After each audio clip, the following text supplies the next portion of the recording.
अर्थात यकार से पूर्व ऐकार आदेश हो जाएगा। यकार से पूर्व क्या वह।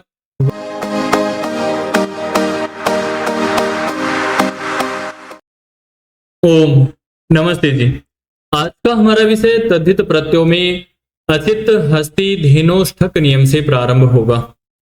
इससे पूर्व हम तद्धित प्रत्ययों के अनेकों नियमों के बारे में आपके साथ विस्तार से चर्चाएं कर चुके हैं। साथ ही नियमों में प्रयुक्त प्रत्ययों को शब्दों में प्रयोग करके आपके सामने प्रस्तुत किया है। आइए अधिक समय न लेते हुए अपने विषय को प्रारंभ करते हैं। नियम है अचित हस्ती धेनोष्ठक नियम। नियम क्या कह रहा है? नियम कह रहा है चित्त रहित अर्थात अप्राणीवाचक षष्ठ्यंत समर्थ प्रातिपदिकों से एवं हस्तिन धेनु इन प्रातिपदिकों से उसका समूह अर्थ में ठक प्रत्यय होता है। इस अर्थ में उसका समूह अर्थ में ठक प्रत्यय होता है। ठीक है। इसी प्रकार एक नियम और आ जाता है। क्या नियम आता है? इस उस उक तांतात कह। ये नियम क्या कह रहा है? ये नियम कह रहा है कि इस उस उक और तकार अंत में जिनके हों उन शब्दों से ठह को क आदेश हो। ठह को क्या हो? क आदेश हो। यह इक आदेश का बोधक है। किसका बोधक है? इक आदेश का बाधक है। बोधक कह रहा हूं, बाधक है ये। ठीक है। तो आइए उदाहरण जानते हैं। इसमें क्या उदाहरण है? उदाहरण हमारे पास साक्तुकम, एक हास्तिकम, एक धैनुकम, ये तीन उदाहरण हैं। तो सर्वप्रथम क्या आ रहा है? साक्तुकम अर्थात सत्वों का समूह। शब्द क्या हमारे पास? सक्तु। अब सक्तु है तो अभी अभी नियम पढ़ा है हमने, अचित हस्ती धेनोष्ठक नियम से ठक प्रत्यय आ गया। अब ठक के ककार की हम हलंत्यम से इत संज्ञा कर देंगे और तस्य लोप से लोप कर देंगे इत संज्ञा ककार का। तो शेष क्या रहा हमारे पास? सक्तु ठ। और जब सक्तु ठ शेष रहेगा तो एक नियम अभी अभी हमने पढ़ा था। क्या नियम पढ़ा था? इस उस उक्त तांतात है, उससे ठकार को क्या हो जाएगा? ककार आदेश हो जाएगा। ठक के ठकार को ककार आदेश हो जाएगा तो क्या रूप बना? सक्तुक।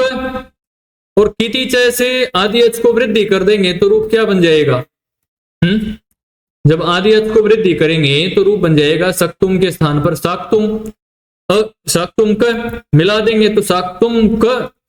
और कृत धित समासास्त्र से प्रातिपदिक संज्ञा और स्वाद उत्पत्ति विभक्ति कार्य कर देंगे तो साक्तुकम।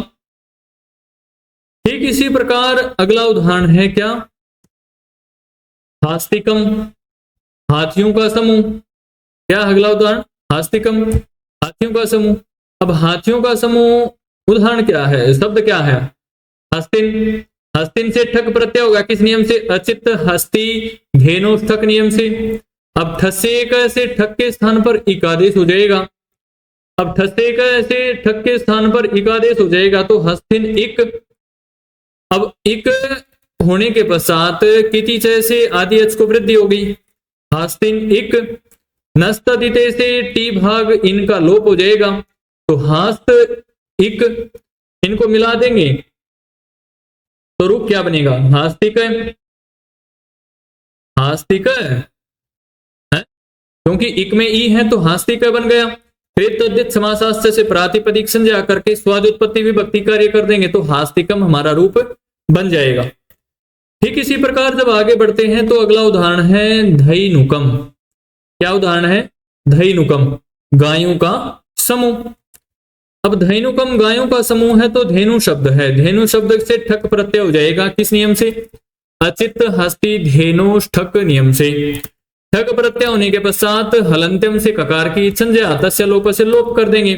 अब जैसे पूर्व में हमने ठ के स्थान पर क किया था, किस नियम से किया था? ईसु सुक्तांतात क नियम से।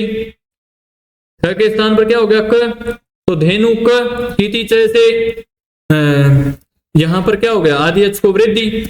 और आदि अच को वृद्धि हो जाएगी तो जहां धेनु था वहां धैनु क मिला देंगे। कृत तद्धित समासास्त्र से प्रातिपदिक संज्ञा और स्वाद उत्पत्ति विभक्ति कार्य कर देंगे तो धैनुकम हमारा रूप सिद्ध हो जाएगा। ठीक इसी प्रकार जब आगे बढ़ते हैं तो अगला नियम आता है। क्या नियम आता है? तद अधीते तद वेद। तद अधीते तद वेद। अब नियम क्या कह रहा है? द्वितीयांत समर्थ शब्द से उसका पढ़ता या जानता है, इस अर्थ में अण प्रत्यय हो। द्वितीयांत समर्थ शब्द से उसको पढ़ता है या जानता है, इस अर्थ में कौन सा प्रत्यय हो? अन। और अन प्रत्यय होगा तो इसी कड़ी में आगे एक नियम और आ जाता है। न यवाभ्याम पदांताभ्याम पूर्वौ तु ताभ्याम ऐच। ये नियम क्या कहता है कि पदांत यकार और वकार से परे अच को वृद्धि न हो, किंतु उनसे पूर्व कर्म से ऐच आगम होते हैं। अब वकार से पूर्व ऐ और औ का आगम होता है। ऐच में कौन कौन से वर्ण आते हैं? ऐ और औ, है ना। ऐच पर त्यार आपने पढ़ा है, ऐ और औ आएगा, ठीक है ना। तो ऐ और औ का आगम हो जाता है। अब उदाहरण क्या हमारे पास? उदाहरण है वैयाकरण है।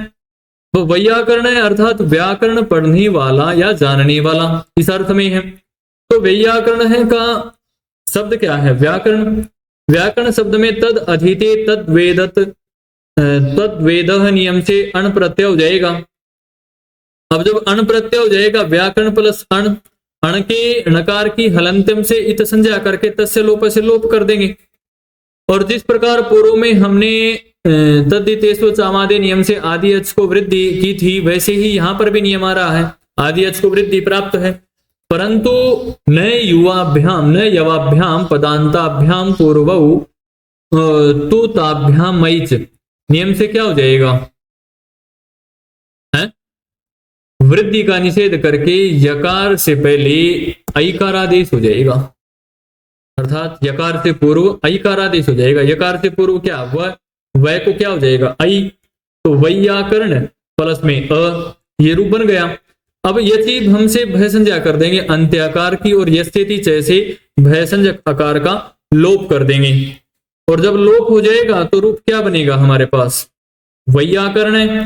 कृत समासाश्च से प्रातिपदिक संज्ञा और स्वादि उत्पत्ति विभक्ति कार्य कर देंगे तो वैयाकरण रूप हमारा सिद्ध हो जाएगा।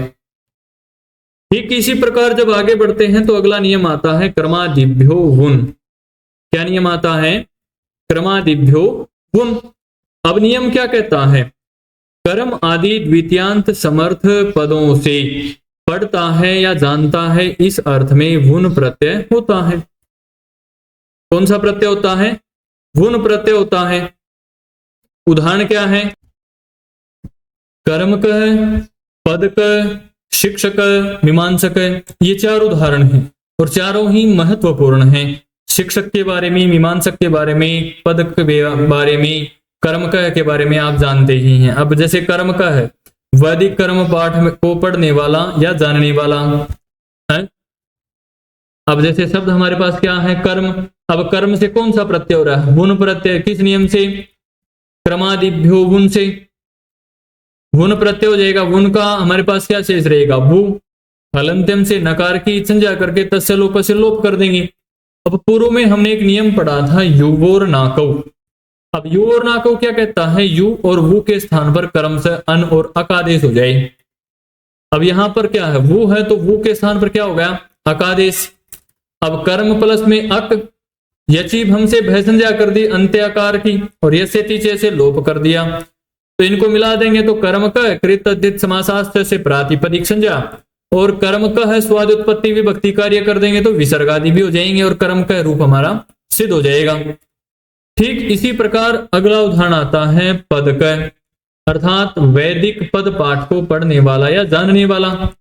पद शब्द है, यहां पर कर्मादिभ्यो वुन से वुन प्रत्यय आ गया। ठीक कर्म कह के समान ही पद का रूप सिद्ध होता है, कोई परिवर्तन नहीं है। यू और नाको से यहां पर भी अकादेश होगा, बाकी सभी कार्य पूर्व के समान रहेंगे। अब आता है शिक्षक है अगला उदाहरण, अर्थात शिक्षा ग्रंथ को पढ़ने वाला या जानने वाला शिक्षक होता है, जो पढ़ाता है, सिखाता है। तो शब्द क्या है? शिक्षा। शिक्षा से शिक्षक बना है। तो इसमें शिक्षा से वुन प्रत्यय करेंगे तो कर्मादिभ्यो वुन से वुन प्रत्यय हो गया, वुन के वकार नकार की हलंत्यम से इत संज्ञा कर देंगे और तस्य लोप से लोप कर देंगे। शेष क्या रहा? शिक्षा वु। अब जैसे पूर्व में हमने नियम पढ़ा था युबोर ना को, क्या है? यू और वु के स्थान पर कर्म से अन और अकादेश हो जाए, और कर्म से जब अक और अनादेश अन और अकादेश होगा तो वु के स्थान पर क्या होगा? अक। तो शिक्षा प्लस में अक होने के पश्चात यह चीज हमसे भय संज्ञा हो जाएगी। किसकी? अंत्य आकार की। आकार की भय संज्ञा होने के पश्चात यस्येति से भय संज्ञक आकार का लोप हो जाएगा और इनको मिला देंगे शिक्षक कृत तद्धित समासास्त्र से प्रातिपदिक संज्ञा और स्वादुत्पत्ति विभक्ति कार्य कर देंगे तो शिक्षक हमारा रूप सिद्ध हो जाता है। ठीक इसी प्रकार आगे आता है मीमांसक, अर्थात मीमांसा शास्त्र को पढ़ने वाला या जानने वाला।